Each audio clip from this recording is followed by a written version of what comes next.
Ahoj, tak dneska druhý díl, jak zatočit s útrobníma tukama. Samozřejmě to bude navazovat na včerejšek a ve chvíli, kdy to začnu dávat do praxe, tak to musí spolu nějak korespondovat. Takže ve chvíli, kdy první úkol je přidat vlákninu, přidat rostlinnou složku, ovoce, zeleninu a tak dál, tak samozřejmě ruku v ruce by s tím měl jít pitný režim. Měl bych navýšit pití, navýšit pitný režim a většinou víme takový ten základ, čeho bychom se měli minimálně držet.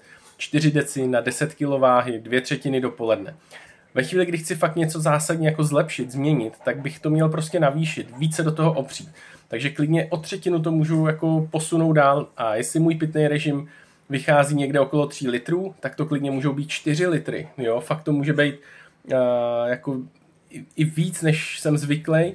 Často lidi řeknou, ježiš, to je strašně moc, jo? Jestli to není špatně na ledviny, no naopak, jako naše tělo samozřejmě ve chvíli, kdy nebudu pít nějaký jako úplný ultra extrémy, jakože vypiju 5 litrů naraz hnedka jako v kuse, jo, a podobně, tak moje tělo mnohem líp pracuje s větším objemem tekutin, protože je dobrý si uvědomit, že všechno dobrý, všechny živiny, které se mají dostat až k buňkám, se dostanou díky vodě. Všechno špatný, toxické látky, které se mají dostat z těla pryč, tak se dostanou díky vodě. V souvislosti s vlákninou třeba vláknina prostě potřebuje vodu, takže je dobrý to jako o něco navýšit, posunout dál a můžu díky tomu mnohem rychleji potom ty útrobní tuky snižovat. Co se počítá do pitného režimu? Úplně ideálně obyčejná voda, možná nějaký ovocný bylinkový čaj a to je tak jako asi všechno. A hodně lidí třeba počítají do pitného režimu mlíko a Formule 1 a takové věci, ale je dobrý si uvědomit, že to je jídlo, jo. A stejně tak polívka, ovoce a další věci. Samozřejmě obsahuje to nějaké tekutiny, ale je to jídlo, není to takový ten pitný režim. Takže pitný režim bych si měl držet, měl bych mít jako spočítané, mít aspoň takový přehled, jak si stojím, kolik mám za den pití.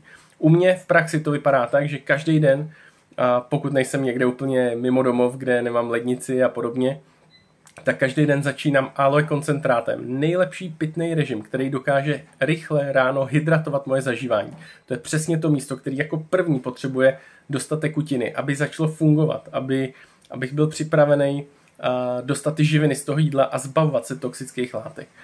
A hnedka potom dopolední pitný režim pro mě Thermogetic bylinný nápoj. Dělám si ho trošku slabší, ale vypiju ho třeba 1,5 litru, 2 litry za dopoledne, protože aktivuje metabolismus tuků, podporuje právě metabolismus tuků, přesně to, co jako chci udělat, abych snižoval tuky, abych se zbavoval těch útrobních tuků. A odpoledne pak už všechny možný pitný režimy, co od Herbalife máme, takže ta voda může být nosičem něčeho dalšího, může mi to přidat nějakou jako hodnotu, jakože Nightworks nebo při sportu CR7, že mi to přidá minerály, trochu sacharidů, ale nemůže to být součást jakoby jídla prostě. A takových má pár tipů ode mě, jak to udělat v praxi, aby pro mě ten pitný režim dobře fungoval. Za prvé, pít něco, co mi chutná, co mi vyhovuje. Za druhé, mít vždycky pití sebou, mít ho u ruky, protože je to fakt zrádný. Ve chvíli, kdy budu sedět u počítače, tak je to zrádný, že hodina uteče, já si řeknu, mám žízeň, ale nenapiju se během té hodiny. Ve chvíli, kdy někam jedu, tak vždycky prostě mám sebou pití. Samozřejmě čím větší, tím je to nepohodlnější sebou nosit, tím dřív to vypiju. Takže první věc, první zásada, mít sebou pití, mít něco, co mi chutná, mít něco, po čem se cítím dobře, to je fajn. Za druhé, samozřejmě je dobrý myslet na to, že když chci snižovat útrobní tuky, tak je dobrý nasadit jako všechny páky. To znamená i ta rostlinná složka, o které jsem mluvil včera. Ve chvíli, kdy v mém jídle bude víc ovoce, víc zeleniny, tak samozřejmě nemůžu to počítat jako pitný režim, ale obsahuje to ty tekutiny a v té celkové bilanci to ve výsledku pomůže.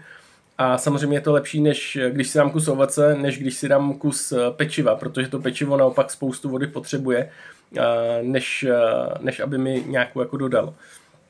A další věc, co bych jako dal takový jako tip, co nejvíc omezit potraviny, nebo tekutiny, které spotřebovávají tu vodu, jo, z mýho těla. To znamená kafe, černý čaj, alkohol, tohle jsou všechno věci, které můžeme odčítat v podstatě od pitného režimu. A takové věci je samozřejmě dobrý co nejvíc omezit, protože ta bilance se mi zhoršuje. Takže to je ode mě druhý díl, jak zatočit s útrobníma tukama. Napište prosím do komentáře, jestli pitný režim zvládáte v pohodě nebo vám dělá problémy A jestli ho máte o něco vyšší než ten základ 4 deci na 10 kg váhy.